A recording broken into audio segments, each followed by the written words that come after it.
How's it going, everybody? Lampini here again with my third annual NFL predictions video. We will be going over the 2025 NFL season.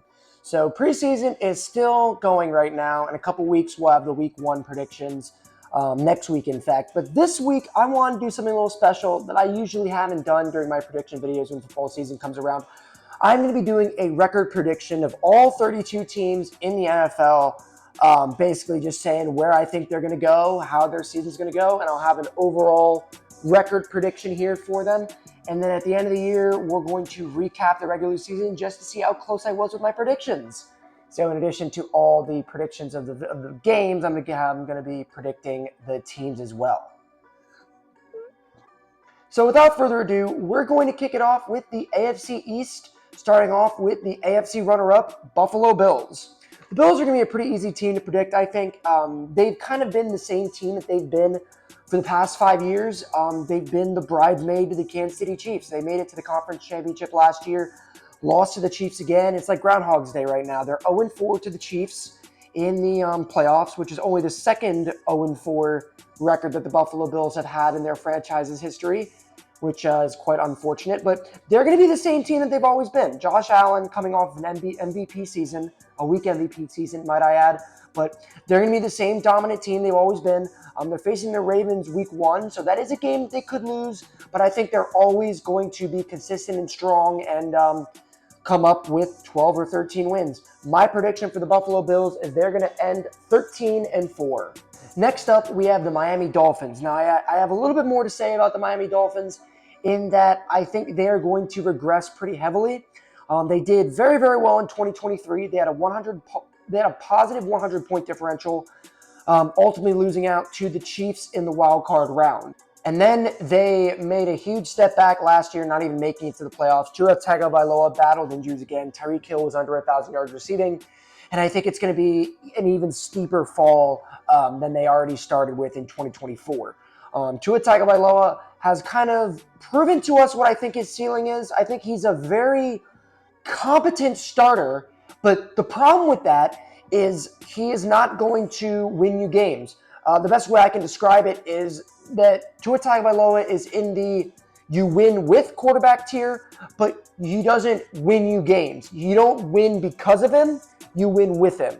The way I kind of classify this is my registered trademarked quarterback tiers list here of you win because of, you win with, and you win in spite of. So for example, teams, quarterbacks that you would win with would be some of the lower tier starters. We're talking like a Kyler Murray, Trevor Lawrence, Derek Carr before he retired, Brock Purdy, Kirk Cousins, Dak Prescott, Geno Smith. These guys that are definitely starters in the league, but they're not on the same level as a Joe Burrow, Patrick Mahomes, Lamar Jackson, even Jalen Hurts, you could even say, and Jaden Daniels. These are guys that you win because of. They're good enough that they elevate a subpar roster, and you basically win because of them. Tua Tagovailoa is in that camp. I think that the Dolphins having a reputation of being a soft team does not do them any favors, and I think that's ultimately going to be what they're known for, and I think they're going to regress again. And I think Mike McDaniel might be on the hot seat, and I wouldn't be surprised if the Dolphins try and go in a different direction. My prediction with the Dolphins is they're going to go 6-11. So now we move on to the New York Jets. I think the Jets are in the new regime with Aaron Glenn, and I think that Aaron Glenn is going to be a good head coach. And I think that the Jets are going to do relatively well, but my big concern with them is quarterback. I think that getting Justin Fields is a very impulsive move, and I think it looks good to the rest of the league because they've seen what Justin Fields can do in flashes and what he did early on with the Pittsburgh Steelers, but I don't think the Jets are in a position to develop a quarterback. The Jets need a guy that is developed, and they don't need to rely on building him up. I think the Jets are a perfect example of a quarterback that could benefit from a Geno Smith or a Kirk Cousins, an old veteran that isn't great, but he's going to play solid. That's kind of like what Vinny Testaverde was for them in the 90s, and to an extent what Ryan Fitzpatrick was in some of their more successful seasons. And I think that's what the Jets need right now in their regime, because Their defense is good. They have a lot of young talent. They signed Garrett Wilson. They have a lot going for them. But once again, you can't be a successful team in this league until you start with a quarterback. And I don't think they have their quarterback in Justin Fields. He's going to provide them with some great highlight level plays, but he's not going to win them games. Justin Fields is a quarterback you win in spite of. He's in that lower tier of quarterback that I was just talking about earlier. Tier 3, shall we say. I'll make it a bit simpler in that tier 1 is the win you win because of, tier 2 is you win with, and then tier 3 is you win in spite of. And I think he's very much in that tier. Like his physical abilities are what has given him a job for this long, because if he didn't have the legs that he had, he'd be out of the league already. So for the Jets, though, I am going to say that they're going to go 7-10. I think that with the roster around him, with the team around him, and with the new coaching, I think the Jets will do well, but I think they're just going to narrowly fall short. So next up, we have the New England Patriots. This is a team that used to run this division with an iron fist, but they certainly don't do that anymore. But they have made some significant improvements to their front office. Getting Mike Vrabel as a head coach, I think can't be overstated as a positive move for the Patriots. He is one of the elite head coaches in the league that I think can turn a franchise around with his coaching. You're talking about guys like how I imagine Pete Carroll is going to turn around the Raiders, how Sean Payton has turned around the Broncos, how Andy Reid turned around the Chiefs way back when. Now, a good head coach can only get a team so far without talent. You look at what Andy Reid was able to do with the Chiefs prior to Patrick Mahomes. He turned them into a playoff team, but they didn't become a Super Bowl team until they got Patrick Mahomes. So I think this is going to be a very, very big step in the right direction for the Patriots. I think that it's going to be a huge positive season for Drake May. I think Drake May is going to do a lot better, but I don't think they're there yet in terms of making the playoffs. I think their absolute ceiling is 9 wins, squeaking in as a 7th seed and going out in the wild card round. This isn't about what the Patriots are going to be able to do in 2025. It's going to be what they're going to be able to do in 2026 with another draft under this new regime. I think they're going to make a huge step forward. My prediction is that they're going to go 7-10. I don't think there's much to say about the Patriots. We kind of know what they are. But with Mike Vrabel and the new regime coming in, I think they're going to make a huge step in the right direction. So next up, we're going to go into the AFC North. This is one of the more competitive divisions in the entire NFL, and you'll see why in a little bit. So kicking things off, we're going to go with the Baltimore Ravens. The Baltimore Ravens are in a very similar position that the Buffalo Bills are in, where they're kind of the Chiefs' bridesmaid. They lost to the Chiefs in the 2023 Conference Championship, and then they lost to the Bills in the 2024 divisional round last season. They have completely dominated in the regular season, much like the Bills. Their big question mark is going all the way. They're in their Super Bowl window. If the Ravens don't make the conference championship or even the Super Bowl this year, I consider that a disappointment. Like, they have dominated the regular season just like the Bills have. Lamar Jackson had 41 touchdowns to 4 interceptions. Derrick Henry had 1,900 rushing yards, almost 6 yards a carry, and 16 rushing touchdowns. That tandem is one of the most dominant quarterback-running back tandems we've ever seen in the history of the NFL. I think Lamar Jackson was robbed of an MVP. But again, it's not about what the Patriots, it's not about what the Ravens can do in the regular season. It's about what they can do in the playoffs. And they're a lot like the Bills. They're the exact same team they were last year, which isn't a bad thing. I mean, they're a 12 or 13 win team. It's about what they can do in the postseason. So with the Ravens, I'm projecting them to go 12-5. I think they can go a lot higher than that. That's a bit more of the conservative prediction for me by the Ravens going 12-5. But they're going to win their division. They're going to make the playoffs.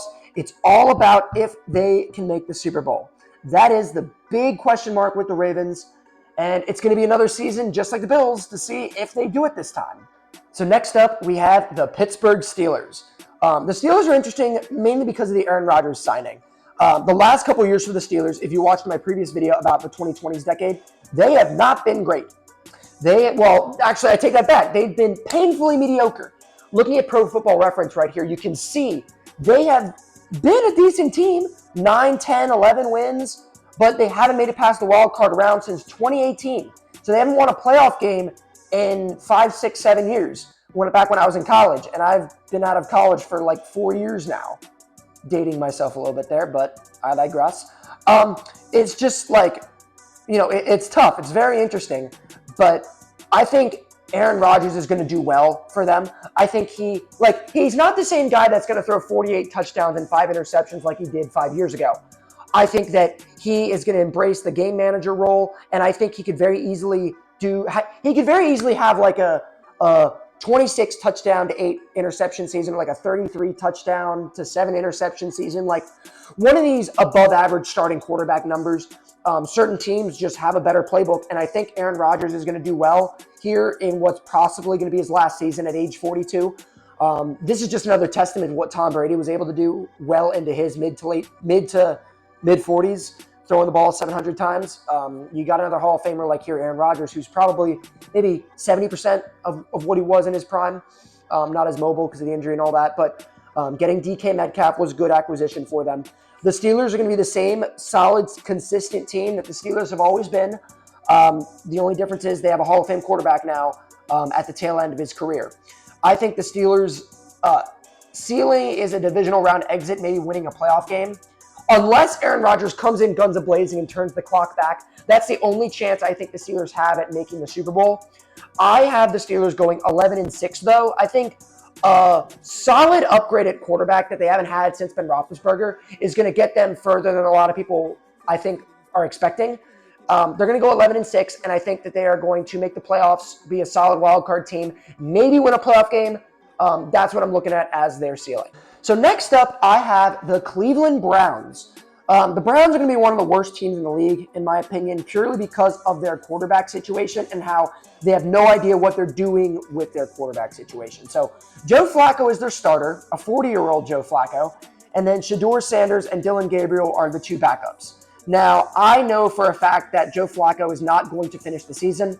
He has a problem with throwing interceptions, so it's only a matter of time before one of the young guys gets in there. It's a shame that Shedeur Sanders is in such a bad situation because the Browns are still the same team they've been. The Browns have been, like, when they had Baker and they won that playoff game and they made the playoffs again with Joe Flacco. Like, those are flashes in the pan. They're still a terrible team. They're still a terrible franchise. They've been the same Browns that they've ever been for the last 25 years. It's going to take something catastrophic or miraculous for the Browns to turn their franchise around so that they're a winning franchise. My prediction is that they're going to go 5-13. And again, that's a bit generous. I think that because they have a better defense and their quarterback situation isn't an absolute dumpster fire, because I think Shedeur Sanders is pretty good. Don't know about Dylan Gabriel, but I think Shedeur Sanders has a lot more talent than a lot of people are letting on. I just think that because of like the nepotism, Deion Sanders' son thing, he's been getting a lot of unwarranted hate. But I think he'll do fine. He won't have a good season by any means, but I think that he's going to show a lot of progress. It's going to be kind of like how Caleb Williams' rookie season was, where you'll see the talent, but the team around him is just so bad that he's not going to be able to thrive. So 5-13 for the Browns. And now we come up to one of the more interesting teams in the entire NFL, the Cincinnati Bengals. So I'm just going to get their record out of the way right from the get-go. They're going to finish 9-8. I think that what we saw from the Bengals last year is just what the Bengals are going to be. Like 70% of their cap space is in 4 players: Joe Burrow, Jamar Chase, T. Higgins, and Trey Hendrickson. They are the most front-loaded team in the entire NFL. Having a front-loaded team like that does a couple things for you. It gets you overrated by analysts. It inflates your numbers. It makes you a projected playoff or Super Bowl contender, but it also makes you incredibly overrated and disappointing on expectations. The Bengals are not Joe Burrow and Jamar Chase. Joe Burrow and Jamar Chase are probably the greatest quarterback and wide receiver duo in the NFL. Both guys are incredible and on the way to the Hall of Fame. Joe Burrow had an MVP caliber season. He would have won MVP if he was on a better team. 43 touchdowns to 9 interceptions is an incredible stat line, right? And the same thing with Jamar Chase getting the Triple Crown. He could have gotten Offensive Player of the Year if the Bengals did better. But here's the thing. The Bengals aren't Joe Burrow and Jamar Chase. Those are 2 players on a 53-man roster. The rest of the roster has to do their work. And what we saw last year was Jamar Chase and Joe Burrow and even Trey Hendrickson getting a bunch of sacks, balling out, and the rest of the team letting them down, and the Bengals ultimately losing games. And I think that's exactly what's going to happen this year. They haven't made enough substantial changes throughout the rest of the roster. They're the same front-loaded, top-heavy team that they are. with Joe Burrow, Jamar Chase, T. Higgins, and Trey Hendrickson front-loading the team. That is all that they are. And they're going to win games because of it, but they're going to mostly lose games because of it. They're going to finish 9-8. They're going to barely miss out on the playoffs, and they're pretty much going to have a very similar season to what they had last year because, like, Joe Burrow and Jamar Chase gave you everything that they had, and they finished 9-8. And I think it's just going to be the same thing. And if Joe Burrow gets injured, forget about it. It's another lost season. And I really hope this isn't what Joe Burrow's season is destined to be, but unfortunately, that's how it's looking. So 9-8 for the Bengals. So now we come up to the AFC North, the AFC South, one of the weaker divisions in the NFL. Starting off with the Houston Texans. So the Houston Texans were kind of the darling of the NFL in 2023 with hotshot rookie CJ Stroud. They're kind of like what the Commanders were last year, right? Every year you have a team that kind of breaks through the glass ceiling and shows that their franchise has a lot of potential, right? But they fell off a little bit last season. They still did well, and they still made the playoffs, but CJ Stroud had a sophomore slump. The whole team as a whole had a sophomore slump. So it's going to be really interesting to see how they do coming back from it. I think CJ Stroud's going to bounce back. They benefit from being in a very weak division. The Colts, Jaguars, and Titans are all bad teams, and there's no reason why they can't go 6-0. Like 6 free wins from poor division teams. Like, there's no reason why they can't do that. I think that the Texans are going to make the playoffs. I think they're going to go 10-7. I think they're going to be a very solid playoff team, but it still remains to be seen if they're going to make that an extra bump that a lot of these other teams do that get them into the conference championship discussion.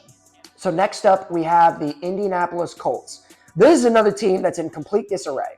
Anthony Richardson has been an unmitigated failure and one of the all-time great draft busts.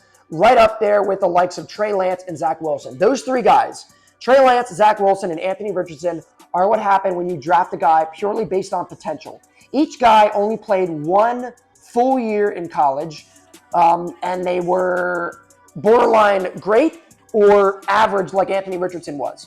And look what happens. If you get a guy who is based on potential, they have the possibility of letting you down. That's the Josh Allen effect. Everyone is looking at what Josh Allen was able to do, and they're trying to replicate it by getting a raw physical talent and trying to teach the raw physical talent how to play football. The only problem is not everyone can play quarterback. Not everyone can play quarterback at a starting level, no matter how talented you are. And you're seeing that with those 3 guys. So what have the Colts done? They got Daniel Jones, a low-tier starting quarterback, which for the situation that they're currently in, that's one of the better moves they probably could have done. Bear in mind, this is a team, if you look at the Colts right here, they have not been bad. I think they had 9 wins last year. They have not been a bad team. They've been held back by a god-awful quarterback situation. Will Daniel Jones provide them with stability? He might. Who knows what a change of scenery can do? You've seen it with the likes of guys like Sam Darnold. Are the Colts a franchise like the Vikings that know how to develop a quarterback? I don't know. I still have the Colts going 9-8. I think Daniel Jones is going to have a Daniel Jones kind of season. By that, I mean he's going to throw 15 touchdowns to 8 interceptions, which is fine, but I mean it's not going to get them to the Super Bowl. Jonathan Taylor is still a great player. They have a good defense. They have had allegations of being like a soft team, like Pat McAfee's talked about that on his podcast, and I think that's one of the worst things you can be labeled as. But for what it's worth, I do think that they will be okay with Daniel Jones, but Daniel Jones is not their long-term solution. They need to go into the draft, maybe trade up for Arch Manning, trade up for a young quarterback, and try all over again. The curse of Andrew Luck continues, and Daniel Jones is going to be another quarterback in the plethora of quarterbacks that have started for them. So 9-8 for the Colts. So next up, we have the Jacksonville Jaguars. This is another team that is make or break. Trevor Lawrence is in last chance mode with him, and the whole team as a whole, they got a splash signing in Travis Hunter. I don't think that he is going to be super duper successful on both sides of the ball. I think he's going to find his niche on one, and then he'll kind of be a gadget player for the other. But it's kind of the same thing with a lot of these other teams with young quarterbacks. Trevor Lawrence is their guy. They picked him to be that. They signed him to be that. He is their quarterback, but he still hasn't delivered franchise caliber numbers. Is that because of coaching, or is that because of Trevor Lawrence? That is the narrative that he has been facing so far his entire career. So that is what's most interesting about the Jaguars. They're banking on a rookie playing both sides of the ball, and maybe that'll sell them tickets. But I don't think it's going to get them anywhere in the grand scheme of things. I have them going 5-12. So next up, we have the Tennessee Titans. The Titans bottomed out last season and got their franchise quarterback, Cam Ward, number 1 overall. It's very similar to what the Washington Commanders did in 2023. They bottomed out, did as bad as they possibly could, started trading key players and getting ready for next season. They drafted Jaden Daniels, and we broke through our glass ceiling. The Titans are hoping to do the same thing with Cam Ward. Based on what I've seen in the preseason, Cam Ward has looked very good. He's shown some promise. There's the one throw that he threw to one of his receivers that the receiver dropped, but it was a great throw, right? So I think that they are still not going to be very good, but this is mainly just going to be a season for Cam Ward to develop. I think the Titans are going to go 4-13. I don't think they're going to be very good, but it's all going to be about where the development with Cam Ward goes. If he shows promise, then the Titans may have brighter skies ahead in 2026. But for now, they're not there yet. Okay, so now we come to the AFC West, which is a very exciting division because I think all 4 teams are going to be really good. Starting off with the defending AFC champions, the Kansas City Chiefs. As many of you all know, as many of you should know, we are in the midst of the Kansas City Chiefs dynasty. They've made it to the Super Bowl 5 times in the last 7 years. They've made the conference championship the last 7 years. The only team that has rivaled that is the Patriots of the 2010s. They've won 3 Super Bowls. They went back-to-back. Patrick Mahomes has 2 MVPs and 3 Super Bowl MVPs. He is this generation's main character in the NFL. I think that, well, again, like they were very fraudulent last year with a lot of their victories. So will they continue that, or will they move in to more of a dominant role? We will see. But with all those fluke wins, I attribute that to good coaching and being at the right place at the right time. So you can only really hate them for so much about that. I think the Chiefs are going to go 13-4. I think they're still going to be the same old Chiefs. It's just going to be a matter if one of these other teams, like the Bills or the Ravens, finally breaks through and beats them in the playoffs. We've been waiting for that for the last 5 years. And ironically, the only team that's been able to beat them in the conference championship has been the Bengals. You know, Tom Brady's beaten them twice in the playoffs. Joe Burrow is the only other guy that's done it. So we will wait and see. But the Chiefs have yet to show anything about them regressing or going anything other than AFC championship contenders, and I think they're going to stay that way. So now we have the Los Angeles Chargers. The Chargers had a fantastic bounce-back season with Jim Harbaugh taking over head coaching duties. They did very well. They had a strong defense. Justin Herbert didn't throw the ball that much, but he still did a very good job, and they finished, I think it was 10-7, 11-6. The record's on the screen right here. And then they lost in the playoffs very badly. Justin Herbert threw 4 interceptions, which was not good. They basically completely folded. But a lot to like here with the Chargers, and a lot to like with such a premier head coach. We're going to go over the Broncos next, and I think the Chargers and Broncos are very, very similar. So, I mean, I'm kind of going to go interchangeably because they have their quarterback. You know, Justin Herbert has proven time and time again that he's their franchise quarterback, despite some lackluster seasons the past couple years. But Jim Harbaugh is a bona fide winning head coach. He's one of these guys that increases the ceiling of your team. He's going to do that again. I have the Chargers going 10-7. And then jumping right into it, we have the Denver Broncos. Again, very similar season to the Chargers. They played great defense. Bo Nix played well as a rookie. He started off slow, but then got experience and progress as time went on. He is in the absolute best situation to succeed. If you're going to start a rookie quarterback, you need a Hall of Fame coach behind him, mentor him. Every mistake he makes is a learning experience. Every mistake he makes, Sean Payton tells him, you got to do this better, learn from the mistakes. And that's exactly what Bo Nix did. He made a lot of mistakes early on, and he corrected them, and you saw gradual improvement as the season went on. You can't really ask for anything more from a rookie quarterback, expected to be thrown in the fire and do well, right? So I think that the future is bright for the Broncos, and I think Sean Payton has kind of solidified himself as a Hall of Fame coach and not like a product of Drew Brees, if anyone really thought that was the case, to completely turn around the Broncos franchise after everything that's been going on the last couple of years and making them a winning team. I think a lot needs to be said about Sean Payton as the head coach. I have a prediction that the Broncos are going to go 11-6. I think if any team is going to make that like next step into like, oh, we're a fringe wild card team to now being like a divisional round team almost to the conference championship, I think the Broncos could be that if their defense continues to be as strong as it is and Bo Nix takes that next step, which is why I have them going 11-6 instead of 10-7 like the Chargers, even though they're so similar. I'm going with 11-6 on the Broncos. Last but not least for the AFC, we have the Las Vegas Raiders. The Raiders are following the same playbook that the Broncos and the Chargers did. Get yourself a Hall of Fame coach and let him turn the culture around. The Raiders are one of the least successful teams of the 20th century. It is like they can never get anything right.